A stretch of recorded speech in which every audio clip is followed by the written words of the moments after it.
কি হয়েছিল যে আমার দিদিকে যে গণধর্ষণ করে খুন করেছিল তার দেহটা নাভি পর্যন্ত আমি বলতে চাই আরজিকরের নির্যাতিতার মা বাবাকে যে আপনারা মুখ্যমন্ত্রীর ফাঁদে পা দেবেন না, কারণ আমরা যে ভুলটা করেছি আপনারা সেই ভুলটা করবেন। কারণ মুখ্যমন্ত্রী আমাদের বলেছিল যে এদের 15 দিনে চার্জশিট এবং 1 মাস মধ্যে সাজা ঘোষণা।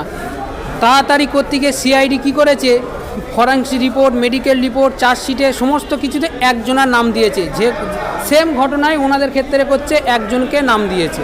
তাই আমরা বলতে চাই যে মুখ্যমন্ত্রী ফাঁদে যেন না পা দেয়। মুখ্যমন্ত্রী যে খেলাটা আমাদের সাথে খেলেছে সেই খেলাটা ওনাদের সাথে খেলতে চাইছে, আমরা চাই ওই ভুলটা যেন ওনারা না করুক। আমরা দেখলাম যে কামধুনি যে ঘটনাটা আপনার দিদির সঙ্গে যেটা ঘটেছিল, আপনারা সিবিআই তদন্ত চেয়েছিলেন কিন্তু দেয়নি। আমরা দ্বিতীয়বার মুখ্যমন্ত্রীর কাছে তখন আমরা যখন আন্দোলন করছিলাম আমরা বলেছি সিআইডি চাই না, আমরা সিবিআই চাই। তখন মুখ্যমন্ত্রী কেন সিবিআই দেয়নি, এখন কেন সিবিআই দিচ্ছে এই ঘটনায়?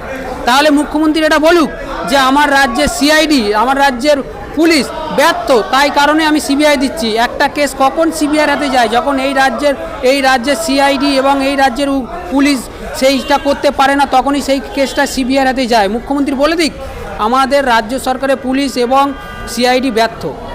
এই যে দেখলাম যে আমরা কামধুনি আপনার দিদির কাণ্ড, আনিস খান ধোলা থানায় কিছুদিন আগে একটা ছেলেকে, নিরীহ ছেলেকে পিটিয়ে মেরেছে। দেখুন, আনিস খানের যে ঘটনাটা ঘটেছিল এটাও কিন্তু একটা পুলিশই ঘটিয়েছিল। আনিস খানের বাবা দিগত অনেক কবার বলেছে যে আমি সিবিআই চাই। মুখ্যমন্ত্রী তখন সিবিআই তদন্ত দেয়নি, কারণ তখন আন্দোলনটা খুব ছোট করে দেখা হয়েছিল। আর এখন সিবিআই তদন্ত দিচ্ছে, কারণ এখন আন্দোলনটা খুব বড় হয়ে গেছে।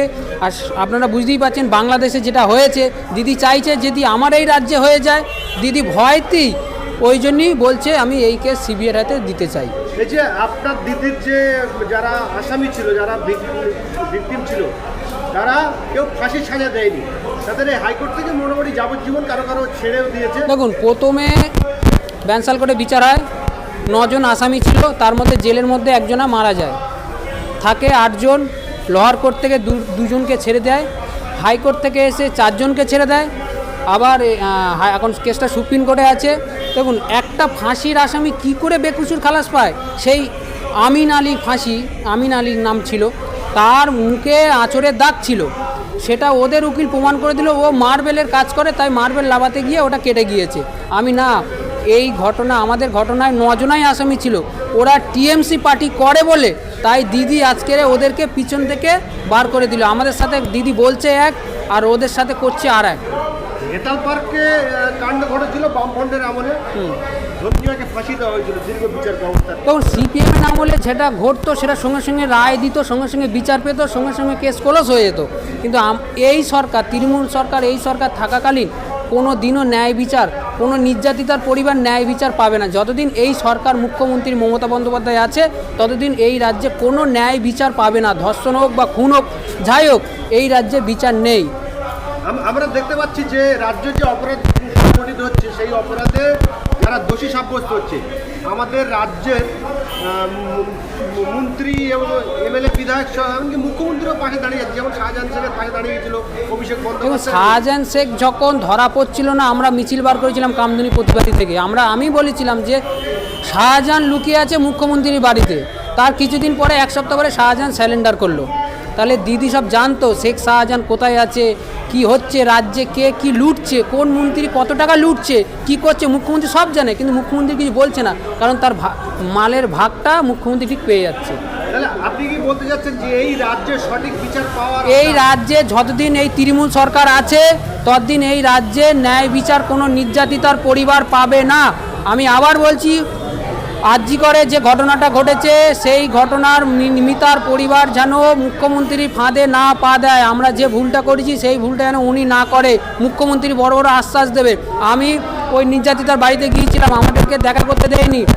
দেখা করতে দেবে কি করে? আমরা ঢোকার মুখেই দেখি ওখানে কাউন্সিলর আর মেয়র দেখি ওদের বাড়ি বসে রয়েছে, আমাদের দেখা করতে দেয়নি। কিন্তু ওদের দেখা করতে দিচ্ছে, আমাদের দেখা করতে দিচ্ছে না। তার মানে বোঝা গেছে যে মুখ্যমন্ত্রী প্রথম থেকেই ওদের পিছনে তেল লাগানো শুরু করে দিয়েছে।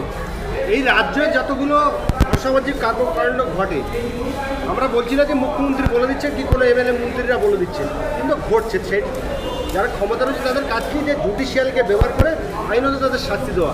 সেই জায়গায় রাজ্যের যারা শাসক দলে রয়েছে তারা পাশে দাঁড়িয়ে যাচ্ছে, ওই জায়গাটায় কেমনভাবে দেখছেন আপনি? দেখুন, যে কোনো ঘটনা ঘটে সেটা কিন্তু খুবই খারাপ, কিন্তু মুখ্যমন্ত্রী সেই ঘটনার বিরুদ্ধে হবে কি না সেই ঘটনার পক্ষে হয়ে যাচ্ছে। ব্যাপারটা এটাই হচ্ছে। আমাদের ঘটনাটা ঘটেছিল আনসার আলী তার সহকর্মী। আনসার আলী কে ছিল? প্রধানের ভাইপো। ওই প্রধানের ভাইপো মুখ্যমন্ত্রী যেদিনকে আমার বাড়ি যায়, প্রধান মুখ্যমন্ত্রী কানে কানে বলছে, দিদি ওকে যদি না ছেড়ে দেওয়া যায় তাহলে উত্তর চব্বিশ পরগনার ভোট কিন্তু পাওয়া যাবে না।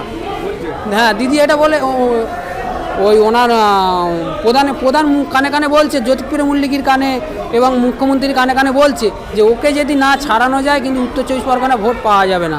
তার মানে এখানেই বোঝা গেছে যে দিদি আগে পার্টি চেনে, পার্টির লোককে চেনে, কিন্তু রাজ্যের নিরীহ মানুষের দিদি চেনে না।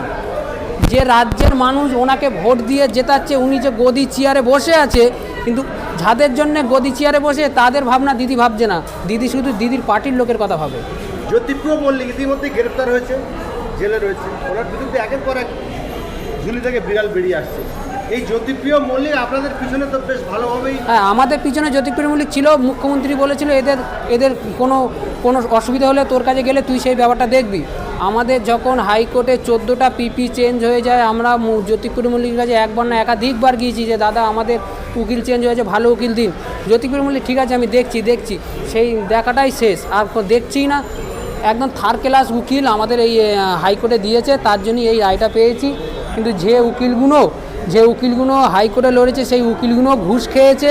আমি সেটাও টিভি চ্যানেলে বলেছি, আবার বলছি, যে 3টে উকিল হাইকোর্টে লড়েছিল সরকারির হয়ে, সেই 3টে উকিল ঘুষ খেয়েছে, তাই পরিপ্রেক্ষিতে আমরা আজকে এই রায়টা পেয়েছি। আমরা দেখলাম যে কামদুনির যে টুম্পা কয়েল, মৌসুমী কয়েল, যিনি প্রতিবাদী এবং আপনার দিদির কেউ প্রতিবাদ করতে গেলেই তাকে মাওবাদী বলে দেয়। মুখ্যমন্ত্রী আমাদের মৌসুমীদি টুম্পাদি প্রতিবাদ করতে গিয়েছিল বলেই তাদেরকে বলেছিল ওরা মাওবাদী, ওদের সিপিএম, এইসবগুলো নিয়ে রাজনীতি করতে লজ্জা করে না। রাজনীতি করছে মুখ্যমন্ত্রী, কারণ ওনার পার্টির ছেলেরাই আমাদের এই ঘটনাটা ঘটিয়েছে, তাই জন্য ওরা আজকে বাইরে ঘুরে বেড়াচ্ছে। অভিষেক বন্দ্যোপাধ্যায় কী বলছে যে 7 দিনের মধ্যে তদন্ত করে ওদের ইনকাউন্টার করে মারা দরকার, কিন্তু আমাদের আসামিগুলো আজকে 7 মাস হলো বাইরে ঘুরে বেড়াচ্ছে। ওই অভিষেক বন্দ্যোপাধ্যায় ইনকাউন্টার করে মারতে পারে না তো? তাহলে সুপ্রিম কোর্টে যে বিচারটা চলছে আপনারা কতটা আশাবাদী? সুপ্রিম কোর্টে হাইকোর্ট থেকে যখন রায় সুপ্রিম কোর্টে যায়, রাজ্য সরকার মুখ্যমন্ত্রী কী বলেছে, এই রায় আমরা মেনে নিতে পারছি না, আমরা সুপ্রিম কোর্টে যাচ্ছি। রাজ্য সরকারের উকিল সুপ্রিম কোর্টে গিয়ে যদি তারপর যেদিনকে রায় দেয় সেই দিনকে তার পরের দিনকে যদি সুপ্রিম কোর্টে গিয়ে বলতো, হাইকোর্টের রায়টাকে স্টে করাতো, তাহলে ওরা বাইরে বার হতে পারতো না। রাজ্য সরকার সেই স্টে করায়নি, রাজ্য সরকার গিয়েছে এসএলপি করতে গিয়ে সুপ্রিম কোর্ট এসএলপি নেয়নি। এবং দেখুন, মুখ্যমন্ত্রীকে বড় বলেছিল এই রায় আমরা মেনে নিতে পারি না, আমরা এই সুপ্রিম কোর্ট আমরা কপিল সিব্বালকে দিচ্ছি, কিন্তু কপিল সিব্বাল 3-3টে আমাদের কেসের ডেট পড়েছে, কপিল সিব্বাল কোর্টের মধ্যে হাজিরা উপস্থিত ছিল না। তাহলে মানুষের কাছে মুখ্যমন্ত্রী একটা বড় বার্তা দিতে চায়, সামনে এক করে মুখ্যমন্ত্রী, পিছনে আর এক করে। আমার নাম প্রসেনজিৎ ঘোষ, কামদুনি নির্যাতিতার ভাই।